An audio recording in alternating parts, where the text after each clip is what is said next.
Assalamu alaikum, io sono Masu, sono uno studente di italiano. Allora, আজকে আমরা কয়েকটা শব্দ দেখবো যেগুলোর অর্থ সহ আমরা প্র্যাকটিস করব। প্রথম হচ্ছে স্পরকাজিone, স্পরকাজিone মানে হচ্ছে নোংরা আবর্জনা।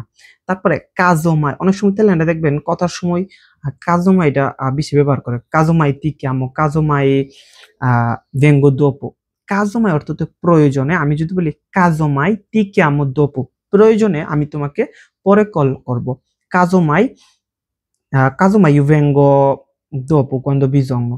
প্রয়োজনে আমি আসবো, io verrò, যদি proprio futuro use করি io verrò, casomai io verrò dopo, প্রয়োজনে আমি আসবো পরে।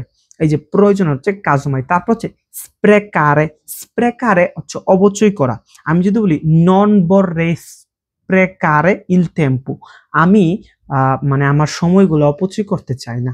তারপর হচ্ছে কনসেইনারে তো জমা দেওয়া, যেটাকে আরেকটা ভাষায় বলে ডিপোজিটারে, দুইটা হচ্ছে জমা দেওয়া। কনসেইনারে আমি যদি বলি দেবো, allora আমি যদি বলি prossimo mese মানে পরের মাসে c'è il prossimo mese c'è la mia seconda udienza di commissione territoriale, quindi devo ডিপোজিটারে অথবা দেবো কনসেইনারে tutti i miei documenti, মানে সামনে মাস হচ্ছে আমার সেকেন্ড কমিশন, আমাকে সবকিছুর ডকুমেন্ট জমা দিতে হবে। এই জমা দেওয়াটাকে বলে কনসেইনারে। অথবা আমি যদি বলি, কেউ যদি প্রশ্ন করে I consegnato tutti i tuoi documenti, তুমি কি সব ডকুমেন্টগুলো জমা দিয়েছিলে, তখন বল সি già consegnato, আমি ইতিমধ্যে জমা দিয়েছি। এগুলাই পরবর্তী ভিডিওতে আমরা হচ্ছে আরেকটা বিষয় নিয়ে আলোচনা করব। তো সবাই ভালো থাকবেন, আল্লাহ হাফেজ, চাও চাও।